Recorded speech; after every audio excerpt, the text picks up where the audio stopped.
नमस्कार साथियों आप सभी का आपके अपने YouTube चैनल ज़्यादा मार्जी 18 पर हार्दिक स्वागत एवं अभिनंदन करता हूं। साथियों, जैसा कि हम पिछले वीडियो में कईयों में प्रश्नोत्तरी लेके आए, उसी के आधार पर अब ये प्रश्नोत्तरी है जिसके प्रश्न आपको व्याख्या सहित हल करवाए जाएंगे।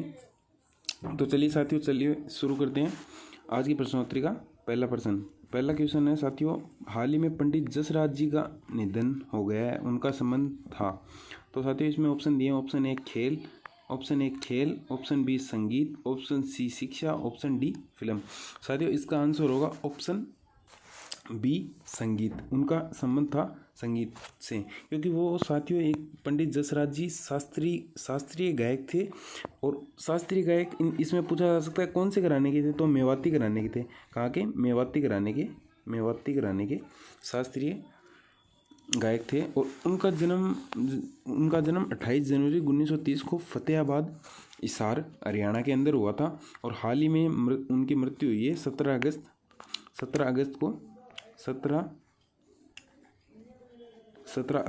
2020 को उनकी मृत्यु हो गई है। न्यू जर्सी जो यूएसए का एक शहर है उसके अंदर उनकी मृत्यु हो गई है, जो ये चर्चा में है साथियों। इनका संबंध है संगीत से। चलिए साथियों चलते हैं नेक्स्ट क्वेश्चन की तरफ। साथियों नेक्स्ट क्वेश्चन है जो अपने डिफेंस से है। इसमें पूछा गया हाल ही में बीएसएफ के महानिदेशक नियुक्त किए गए हैं। किसको बीएसएफ का महानिदेशक नियुक्त किया गया है? Rakesh Asthana, option B Shashikant Kamath, option C Pabba Ram. साथियों इसका आंसर होगा ऑप्शन ए राकेश अस्थाना को बीएसएफ का बॉर्डर सिक्योरिटी फोर्स, जिसको हम पूरा नाम है बॉर्डर सिक्योरिटी फोर्स, उसका बीएसएफ का महानिदेशक राकेश जी अस्थाना को नियुक्त किया गया है। और ये जो बीएसएफ है बीएसएफ विश्व का सबसे बड़ा सीमा रक्षक बल है, जिसका गठन 1 दिसंबर 1965 को हुआ है।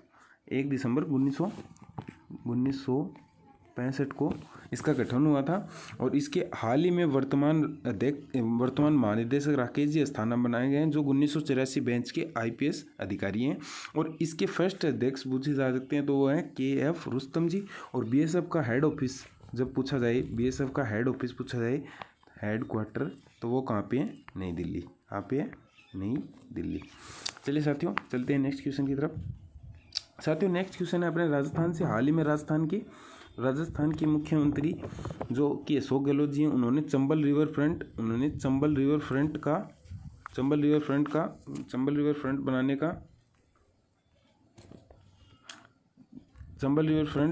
बनाने की घोषणा कहाँ पे की है? साथियों इसमें पूछा गया कहाँ पे की गई है, तो ये साथियों कोटा के अंदर की गई है चंबल रिवर फ्रंट बनाने की घोषणा। और ये रिवर फ्रंट किसकी तर्ज पर बनाया जाएगा, तो ये गुजरात के अंदर साबरमती नदी पर साबरमती रिवर फ्रंट है, उसकी तर्ज पर ये राजस्थान के अंदर चंबल नदी पर चंबल रिवर फ्रंट बनाया जाएगा। अब साथियों इसके अंदर बात आती है कि चंबल नदी का उद्गम कहाँ से होता है, तो चंबल नदी का उद्गम जन्नापाव की पहाड़ियाँ से मऊ एमपी से होता है। और चंबल नदी का पुराना नाम है समरणवती। क्या है? समरणवती चंबल नदी का पुराना नाम क्या साथियों? समरणवती। और चंबल नदी की सहायक नदियाँ पूछे तो चंबल नदी की सहायक नदियाँ कौन कौन सी है साथियों? चंबल नदी की सहायक नदियाँ हैं शिप्रा, काली सिंध और सिंध, और ये एक कुन्नू नाम की सहायक नदियाँ हैं। चंबल नदी यमुना नदी की सहायक नदी है, खुद भी चंबल यमुना नदी की सहायक नदी है। और ये एमपी के बाद में राजस्थान से होती हुई इटावा के अंदर यूपी के अंदर यमुना नदी में मिल जाती है। चलिए साथियों चलते हैं नेक्स्ट क्वेश्चन की तरफ। साथियों नेक्स्ट क्वेश्चन है हाल ही में किस कंपनी ने IPL 2020 की स्पॉन्सरशिप किसे मिली है? IPL 2020 की स्पॉन्सरशिप कौन सी कंपनी को मिली है? साथियों इसका आंसर हो ऑप्शन सी ड्रीम 11 को इसकी स्पॉन्सरशिप मिली है। और आपको बता दें कि ड्रीम 11 2008 के अंदर मुंबई के अंदर ड्रीम 11 की स्थापना हुई थी। और BCCI द्वारा इसको स्पॉन्सरशिप दी गई है। और जब पूछा जाए कि BCCI की फुल फॉर्म क्या होती है, तो BCCI की फुल फॉर्म है board of control for cricket in India. और इसके अध्यक्ष के बारे में पूछा जाए तो इसके अध्यक्ष हैं पूर्व क्रिकेटर अध्यक्ष सौरव गांगुली जी। और इसके सेक्रेटरी हैं अपने अमित शाह जी हैं, उनके बेटे जय शाह जी। और हेडक्वार्टर है BCCI का मुंबई के अंदर। और इसकी स्थापना हुई थी बीसीसीआई की बीसीसीआई की स्थापना हुई थी दिसंबर 1928 को। बीसीसीआई की स्थापना दिसंबर 1928 की हुई थी। हाल ही में आईपीएल 2020 की स्पॉन्सरशिप किसे मिली है? ड्रीम 11 को मिली है। किसे मिली है साथियों? ड्रीम 11 को मिली है। चलिए साथियों चलते हैं नेक्स्ट क्वेश्चन की तरफ। साथियों नेक्स्ट क्वेश्चन पूछा गया है, हाल ही में कौन सा देश तेल रिसाव के कारण चर्चा में रहा है? तो इसका आंसर होगा ऑप्शन ए मॉरिशस। और इसके अंदर तेल रिसाव कैसे हुआ था? तेल रिसाव यहाँ के जहाज के आपस में टकराने से जहाज दो हिस्सों में टूट गया था, जिसके कारण जहाज में जो लदा हुआ 1000 टन के करीब जो तेल था वो समुद्र के अंदर ही बह गया था, जिससे वहाँ का पानी और वहाँ की आसपास की जनजाति पेड़ पौधे दूषित हो गए थे। इसके कारण ये चर्चा में रहा था। भारत ने भी इसकी मदद की थी इस तेल रिसाव के कारण। और पूछा जा सकता है मॉरिशस की राजधानी कौन सी है? तो मॉरिशस की राजधानी है पोर्ट लुई। पोर्ट लुई क्या है? मॉरिशस की राजधानी है। चलिए साथियों चलते हैं नेक्स्ट क्वेश्चन की तरफ। साथियों नेक्स्ट क्वेश्चन में पूछा गया है इसके अंदर कि जो ये सार्थक है, सार्थक शब्द जो यहाँ पे दिखाया गया है, सार्थक ये क्या है? एक गश्ती पोत है, कोविड-19 की वैक्सीन का नाम है, फिर वायुसेना का हेलीकॉप्टर है, या फिर एक मोबाइल ऐप है? तो साथियों ये है एक मोबाइल ऐप। इसका आंसर होगा ऑप्शन डी, एक मोबाइल ऐप, जो कि मध्य प्रदेश के प्रशासनिक अधिकारियों को दिशा निर्देश देने के लिए उनको ये कंपलसरी डाउनलोड रखना होगा, रजिस्ट्रेशन करना होगा। मध्य प्रदेश के प्रशासनिक अधिकारियों के लिए सार्थक नाम का एक मोबाइल ऐप बनाया गया है। चलिए साथियों चलते हैं नेक्स्ट क्वेश्चन की तरफ। साथियों नेक्स्ट क्वेश्चन है, हाल ही में किस स्थान पर पृथ्वी का सबसे उच्चतम तापमान दर्ज किया गया था? इसके ऑप्शन है ए थार का रेगिस्तान, जो कि अपने राजस्थान में भी है, और गुजरात पाकिस्तान में भी है, गुजरात में भी है, हरियाणा के अंदर भी थोड़ा उसका हिस्सा है, पंजाब के अंदर भी थोड़ा हिस्सा है, और कालाहारी मरुस्थल और डेथ वैली मृत घाटी, ऑप्शन डी गोबी मरुस्थल। तो साथियों इसका आंसर होगा पृथ्वी पर उच्चतम तापमान हाल ही में कहाँ पे दर्ज किया गया है?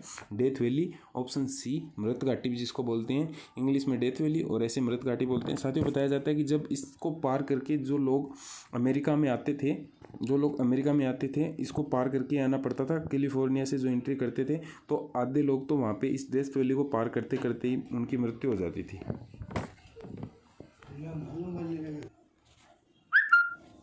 तो साथियों इसमें पूछा गया है कि पृथ्वी का जो उच्चतम तापमान है वो कहाँ पे दर्ज किया गया है? वो किया गया है साथियों डेथ वैली मृत घाटी। डेथ वैली जो ये मृत घाटी है इसके अंदर पृथ्वी का उच्चतम तापमान दर्ज किया गया, जो कि कितना डिग्री तापमान दर्ज किया गया? ये किया गया है साथियों 54.4 डिग्री सेल्सियस तापमान दर्ज किया गया है। और इसका ही सबसे ज़्यादा तापमान 2013 के अंदर दर्ज किया गया था, वो किया गया था 54 डिग्री सेल्सियस तापमान दर्ज किया गया था डेथ वैली का ही। ये साथियों कैलिफोर्निया यूएसए का एक रेगिस्तान है, मोजावे नाम का, कैलिफोर्निया के अंदर स्थित मोजावे नाम का एक रेगिस्तान है, उसका एक हिस्सा है। और इसकी समुद्र तल से जो नीचे गहराई है फीट, ये 282 फीट नीचे है उससे, इसे डेथ वैली मृत घाटी के नाम से भी जाना जाता है। चलिए साथियों चलते हैं नेक्स्ट क्वेश्चन की तरफ। साथियों नेक्स्ट क्वेश्चन है, हाल ही में पूर्व प्रधानमंत्री अटल बिहारी वाजपेयी जी के नाम पर किस एक्सप्रेसवे का नाम रखा गया है? साथियों इसका आंसर होगा option C Gwalior Chambal expressway. साथियों आप सभी जानते हो कि अटल बिहारी जी वाजपेयी का जन्म ग्वालियर के अंदर हुआ था, और हाल ही में उनकी सेकंड डेथ एनिवर्सरी मनाई गई है, जो कि 16 अगस्त 2020 को थी। उनकी मृत्यु 16 अगस्त 2018 को हुई थी। और साथियों अटल बिहारी वाजपेयी जी के नाम पर जब अब ये एक्सप्रेसवे का नाम रखा गया है, उसका नाम क्या रखा गया है? श्री अटल बिहारी वाजपेयी चंबल प्रोग्रेस वे उसका नाम होगा। ये उनकी डेथ एनिवर्सरी पर वहाँ के मुख्यमंत्री, मध्य प्रदेश के मुख्यमंत्री ने, सीएम शिवराज सिंह जी चौहान है, उन्होंने घोषणा की थी। और ये जो एक्सप्रेस वे होगा ये चंबल नदी के किनारे राजस्थान के कोटा और यूपी के इटावा को आपस में जोड़ेगा। इसकी टोटल लंबाई होगी साथियों 404 किलोमीटर, जो एमपी के अंदर होगी 309 किलोमीटर, एमपी के अंदर 309, राजस्थान के अंदर 78 और यूपी के अंदर होगी 17 किलोमीटर। इनकी दूसरी पुण्यतिथि पर यह घोषणा की गई थी वहाँ के मध्य प्रदेश के मुख्यमंत्री शिवराज जी चौहान के द्वारा। चलिए साथियों चलते हैं नेक्स्ट क्वेश्चन की तरफ। साथियों नेक्स्ट क्वेश्चन है, विश्व सौर प्रौद्योगिकी शिखर सम्मेलन का आयोजन 8 सितंबर को होगा। ये सम्मेलन होगा, ये कौन सा सम्मेलन होगा? मतलब इसका विश्व सौर प्रौद्योगिकी शिखर सम्मेलन होगा, इसका आयोजन तो 8 सितंबर को होगा, लेकिन ये सम्मेलन कौन सा होगा? साथियों ये सम्मेलन होगा पहला सम्मेलन जो कि ऊर्जा को सस्ती करने हेतु सौर ऊर्जा को सस्ती करने हेतु ये जो अपने ऊर्जा काम में लेते हैं उसको सस्ती करने हेतु इंजीनियर और वैज्ञानिकों को एक प्लेटफॉर्म पे लाना इसका उद्देश्य रहेगा। इसका पहला आयोजन होगा 8 सितंबर को। साथियों चलिए चलते हैं नेक्स्ट क्वेश्चन की तरफ। साथियों नेक्स्ट क्वेश्चन आज का आखिरी क्वेश्चन है। इसके अंदर पूछा गया है हाल ही में किस मंत्रालय ने स्वास्थ्य नाम के ई पोर्टल का उद्घाटन किया गया है। साथियों इसका आंसर तो होगा ऑप्शन सी, जनजातीय कार्य मंत्रालय ने। और स्वास्थ्य नाम के ई पोर्टल का उद्घाटन वहाँ के जनजातीय आबादी जो क्षेत्र है वहाँ के स्वास्थ्य संबंधी, उनको पोषण के संबंधी, उनको अच्छी चिकित्सा कैसे प्रदान की जाए, क्या खाया जाए, क्या रहन सहन, उन सब के बारे में ये पोर्टल उन सब के बारे में जानकारी प्राप्त करेगा। क्योंकि आदिवासी जनजाति जो है उनकी स्थिति हाल ही में थोड़ी दयनीय देखी गई है और कोरोना काल में और भी ज़्यादा जैसे उनको खाने पीने के और पर्याप्त पोषण के साधन नहीं प्राप्त हो पाते हैं, इसलिए वो कुपोषण के शिकार हो जाते हैं। इसलिए उनके लिए ये स्वास्थ्य नाम का ई पोर्टल चलाया गया है। चलिए साथियों आज की प्रश्नोत्तरी यहीं पे ख़त्म करते हैं। आपको हमें कुछ भी सुझाव देना हो तो आप कमेंट करिए। अगर आपको वीडियो अच्छा लगे तो लाइक कीजिए, शेयर कीजिए और चैनल को सब्सक्राइब कीजिए। ओके साथियों, थैंक यू, धन्यवाद।